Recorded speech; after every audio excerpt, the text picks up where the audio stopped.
शीतल बहू, तुझे ज्यादा गर्मी तो नहीं लग रही है ना? एसी तेज करूं मैं?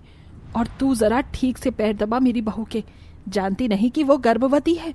मेरी गोरी बहू की सेवा में किसी भी चीज की कोई कमी नहीं रहनी चाहिए। और मेरे पैर दबाने के बाद मेरे लिए अच्छा सा नाश्ता भी बना कर लाना।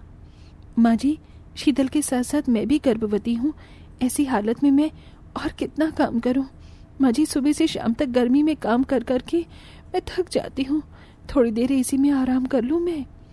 ये तो तुझे मेरे बेटे को अपने प्यार के जाल में फंसाने से पहले सोचना चाहिए था। मैं तो मजबूर हूँ अपने बेटे के आगे, वरना तुझ जैसी काली को तो मैं अपने घर की नौकरानी भी ना बनाऊं। माधवी के छोटे बेटे अजय ने दीपा जैसी काली लड़की से प्यार करके उससे शादी की थी। दीपा के काले रंग की वजह से माधवी उसे बिल्कुल भी पसंद नहीं करती थी। यहाँ तक कि जब माधवी की दोनों बहुएं प्रेग्नेंट थीं, तब भी माधवी सिर्फ अपनी गोरी बहू को ही चाहती थी। लेकिन फिर भी दीपा एक अच्छी बहू होने के सारे फर्ज निभाती है।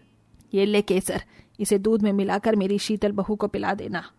माधवी के दिए हुए केसर से दीपा शीतल के लिए दूध बनाती है और उसे उसके कमरे में देने के लिए जाती है। लेकिन दीपा देखती है कि शीतल गर्भवती अवस्था में भी कानों में भी हेडफोन लगाकर बर्गर खाते हुए अपने कमरे में डांस कर रही है। ओहो, कितना मजा आ रहा है ये। शीतल को ऐसी हालत में डांस करता देख दीपा उसके पास आती है और उसके कानों से हेडफोन निकाल देती है। शीतल, ये तुम क्या कर रही हो? ऐसी हालत में भला नाश्ता कौन है? और ये तुम क्या बाहर की चीज खा रही हो? पता है, छोड़ो इसे। तुम कौन होती हो मुझे ये सब बताने वाली? जितनी औकात है उतनी औकात में रहो। शीतल दीपा के हाथ से हेडफोन लेकर दोबारा डांस करना शुरू कर देती है, जिससे दीपा को काफी बुरा लगता है। अरे शीतल, कहाँ जा रही है? माँ जी, गर्मी का मौसम है ना, इसलिए मैं स्विमिंग करने के लिए जा रही हूँ। बहू, तू गर्भवती अवस्था में स्विमिंग कैसे कर सकती है? जानती भी है ये तेरे लिए कितना खतरनाक हो सकता है। ओहो माँ जी, अब आप भी मुझे ज्ञान देना शुरू मत कर देना। आप तो जानती हैं कि मुझे गर्मी बिल्कुल बर्दाश्त नहीं होती। अपनी सास की बात को न मानते हुए प्रेगनेंसी की हालत में भी शीतल गर्मी को दूर करने के लिए स्विमिंग पूल जाकर स्विमिंग करती है। वहीं दूसरी तरफ दीपा गर्मी में भी पसीना बहाकर गर्भवती अवस्था में सारे काम कर भगवान की पूजा पाठ करती है।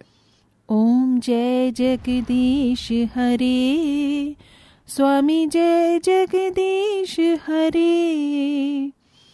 भक्त जनों के संकट, दास जनों के संकट क्षण में दूर करे। ओम जय जगदीश हरे। हे भगवान, जिस तरह आपने आज तक मुझ पर अपनी दया दृष्टि रखी है, वैसे ही मेरे आने वाले बच्चे पर भी रखना और इसे कभी कोई तकलीफ नहीं होने देना। जहां शीतल अपने बच्चों का ध्यान न रखते हुए दिन रात पार्टी करती घूमती फिरती, वहीं दीपा अपने आने वाले बच्चों के लिए भगवान से प्रार्थना करके खुद का काफी अच्छे तरीके से ध्यान रखती है। वहीं घर की सारी जिम्मेदारियों को भी संभालती है। ऐसे ही वक्त गुजरता है और अब दोनों काली और गोरी बहू की डिलीवरी का वक्त आ जाता है। देखिए, दीपा की डिलीवरी में तो कोई प्रॉब्लम नहीं है, लेकिन शीतल की डिलीवरी में काफी कॉम्प्लिकेशंस हैं, इसलिए हमें उनका ऑपरेशन करना होगा। बिना ऑपरेशन के ये बच्चा पैदा नहीं हो सकता। डॉक्टर के मुंह से ऑपरेशन की बात सुनकर माधवी काफी डर जाती है और अपनी गोरी बहू के लिए प्रार्थना करती है। वहीं काली बहू अपने जैसे काले बच्चे को जन्म देती है। ऑपरेशन के बाद शीतल एक गोरे बच्चे को जन्म देती है। कितना सुंदर है मेरा पोता, किसी की नजर न लगे। जल्दी से इसे काला टीका लगा देती हूँ, वरना पता चले इसे मेरी ही नजर लग गई है। अपनी गोरी बहू के बच्चे के जन्म पर शीतल पूरे अस्पताल में मिठाई बंटवाती है और अपने गोरे पोते को अपने सीने से लगाकर रखती है। लेकिन वहीं काली बहू के बच्चे को एक बार देखती भी नहीं है। हाँ यार, इस बार मैं पक्का पार्टी में आऊंगी। अब मैं रखती हूँ, मुझे ड्रेस भी तो डिसाइड करनी है। शीतल पार्टी में जाने के लिए ड्रेस सेलेक्ट करने लगती है कि तभी अचानक शीतल का बच्चा रोना शुरू कर देता है। ये बच्चा ना हो क्या, कोई आफत हो गई? जब देखो रोता रहेगा। चुप कर, इस गर्मी लग रही है, इसे एसी की ठंडी हवा में लिटा देती हूँ, अपने आप चुप हो जाएगा। अपने बच्चे को चुप कराने की बजाय शीतल उसे एसी की ठंडी हवा में छोड़कर चली जाती है। शीतल के बच्चे को जुकाम हो जाता है और वो नन्ही सी जान रात भर चलता रहता है। क्या हुआ मेरे मुन्ने को? क्यों रो रहा है मेरा मुन्ना? लगता है मेरे मुन्ने को भूख लगी है। गर्मी भी कितनी हो गई है, लेकिन अगर मैं मुन्ने को एसी में ले जाऊंगी तो उसकी तबीयत खराब हो जाएगी। दीपा गर्मी में भी पंखे के नीचे बैठकर अपने बच्चे को दूध पिलाने लगती है और साथ ही साथ उसे लोरी भी गाकर सुनाती है।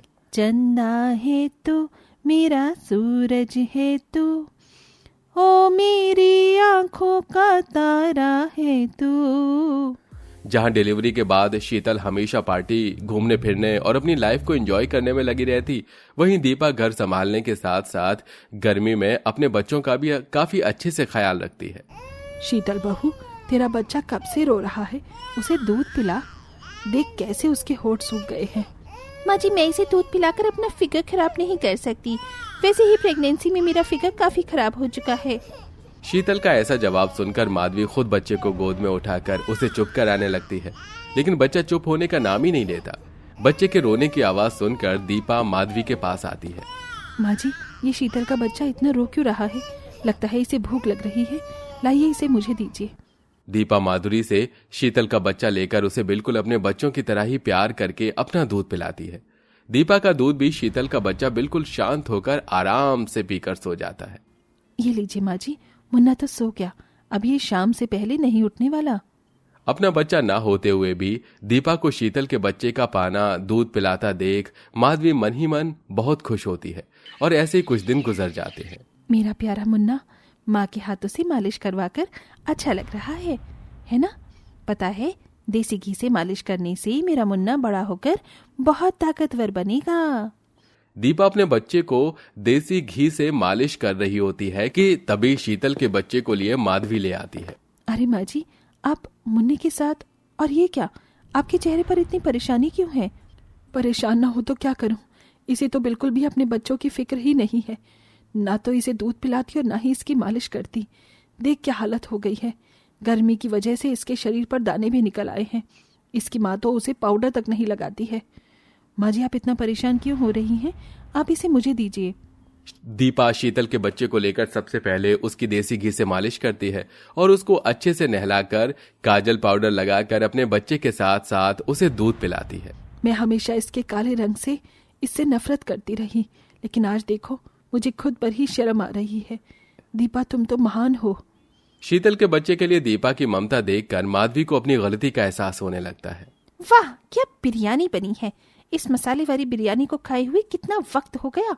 आज तो मैं जमकर बिरयानी खाऊंगी। अरे शीतल, तुम ये मसाले की चीज क्यों खा रही हो?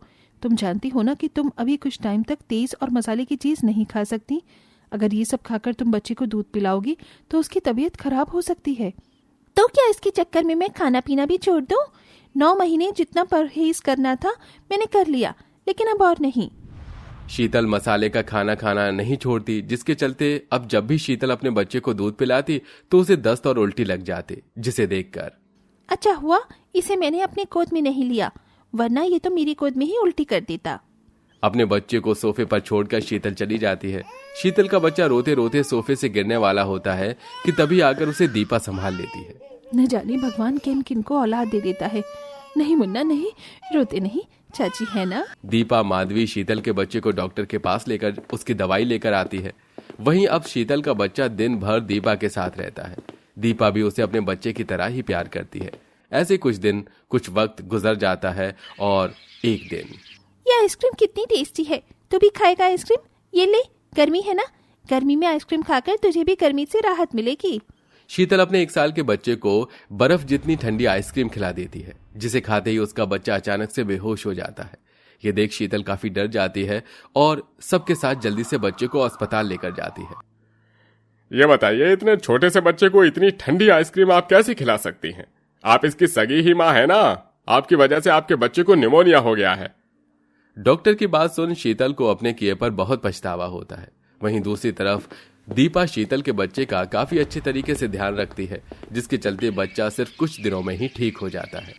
आज मैं आपके लिए कितने सारे खिलौने लेकर आई हूँ, आ जाओ, मम्मी की गोद में आ जाओ। शीतल जैसे ही अपने बच्चे को गोद में लेती है तो उसका बच्चा जोर जोर से रोना शुरू कर देता है, जिसे देख दीपा जल्दी से शीतल से अपना बच्चा अपनी गोद में ले लेती है। दीपा के गोद में जाते ही वो बच्चा बिल्कुल शांत हो जाता है। ये मेरा बच्चा है, ये तुम्हारी गोद में क्यों चुप हुआ? अच्छा, तो तुझे याद आ ही गया कि ये तेरा बच्चा है। तूने बच्चे तो पैदा कर दिया, लेकिन तू एक अच्छी माँ नहीं बन सकी। जब जब तेरा बच्चा रोता था, बीमार होता था, तू पार्टी करने में बिजी रहती थी। वहीं दीपा ने इसे संभाला है। इसलिए आज तेरा ही बच्चा तेरे गोद में नाचुप होकर अपनी चाची की गोद में आराम से हंस रहा है। अगर दीपा न होती तो तेरा बच्चा तो कब का ही मर जाता। दीपा भले ही रंग की काली है, लेकिन उसके जितना सुंदर मन किसी का नहीं है। अपनी सास की बातें सुन शीतल की आंखों में आंसू आ जाते हैं। हे भगवान, ये क्या हो गया मुझसे? मेरा ही बच्चा मुझे पहचान नहीं पा रहा है, सिर्फ मेरी गलती की वजह से। मैंने तो इस दुनिया का सबसे खूबसूरत शब्द माँ है, और मैंने इसी शब्द की इतनी बेइज्जती करी। भगवान भी मुझे माफ नहीं करेगा। नहीं शीतल, ऐसा मत कहो। तुम तो इसकी माँ हो, बस तुम्हें इस चीज का पहला एहसास नहीं था। अभी भी देरी नहीं हुई है, सब कुछ ठीक हो सकता है। शीतल दीपा के कहे मुताबिक अपने बच्चे का ध्यान ठीक से रखती है, जिससे अब धीरे धीरे शीतल का बच्चा उसे पहचानने लगता है। वहीं शीतल दीपा से अपने किए की माफी मांगती है और अब दोनों काली गोरी बहुएं अपने बच्चों के साथ हंसी खुशी रहने लगती हैं।